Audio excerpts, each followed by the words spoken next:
আসাম সরকারের সাংস্কৃতিক প্রতিভা সন্ধানের প্রচেষ্টা হিসাবে আসাম সাংস্কৃতিক মহাসংগ্রামের কাটিগড়া বিধানসভা ভিত্তিক দুদিনব্যাপী অনুষ্ঠানের সূচনা হয়েছে শনিবার। কাটিগড়ার সিদ্ধেশ্বর প্রগতি সংঘের মিলনায়তনে আয়োজিত প্রথম দিন সূচনা পর্বের অনুষ্ঠানের প্রথমে কাছাড় জেলা পরিষদের চেয়ারম্যান অমিতাভ রায়, প্রাক্তন বিধায়ক অমর চাঁদ জয়, আসাম সাংস্কৃতিক মহাসংগ্রাম কাটিগড়া বিধানসভা ভিত্তিক কমিটির চেয়ারম্যান তথা জেলা পরিষদ সদস্য অসীম দত্ত, জেলা পরিষদের সিইও রঞ্জিত কুমার লস্কর, এডিসি মনসুর আহমদ মজুমদার প্রমুখরা প্রদীপ প্রজ্বলনের মাধ্যমে অনুষ্ঠানের সূচনা করেন। স্বাগত বক্তব্যে অসীম দত্ত আসাম সরকারের ভূয়সী প্রশংসা করে বলেন, আসামের গ্রামে গঞ্জে লুকিয়ে থাকা সাংস্কৃতিক প্রতিভা সম্পন্নদের খুঁজে খুঁজে বের করে তাদের সম্মান প্রদর্শনেই এই মহাসংগ্রামের লক্ষ্য। এদিন প্রাসঙ্গিক বক্তব্য প্রদান করেন সিইও রঞ্জিত কুমার লস্কর, এডিসি মনসুর আহমদ মজুমদার প্রমুখ।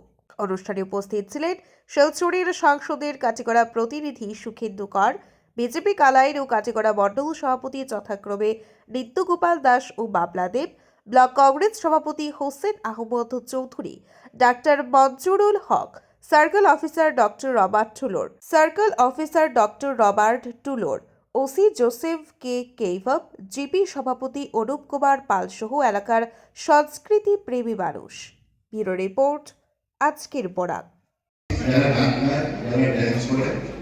এটা তিন পর্যায়ে হয়, DP level, LAC block level, LAC, then district level হবে। তারপরে এটা স্টেট লেভেলে হবে। স্যার বলেছে যে এটাতে প্রাইজ মানিও আছে, কিন্তু যেটা স্টেট লেভেলে হবে এটা আমি যতটুকু জানি যে ফার্স্ট প্রাইজ হলো 1 লাখ রুপিস, সেকেন্ড প্রাইজ 75,000 আর থার্ড প্রাইজ 50,000। এটা স্টেট লেভেলে।